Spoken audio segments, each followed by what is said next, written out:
71 সালে আমরা জেগেছি, আবারও জেগেছিলাম, শুনে নাও 1965 সালে 6ই সেপ্টেম্বর বাগবাড়ার যুদ্ধ হয়েছে। বাগবাড়ার যুদ্ধের আমি যোদ্ধা দিয়েছি আমরা ভারতকে তখন। হ্যাঁ, এখন তোমরা ছাত্র জেগেছ, খুব খুশি হয়েছি।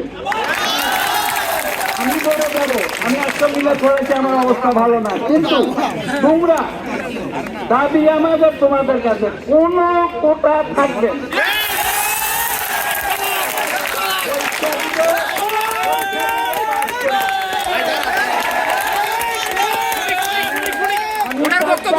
ডিগ্রি করেছি রাজশাহী ইউনিভার্সিটি থেকে।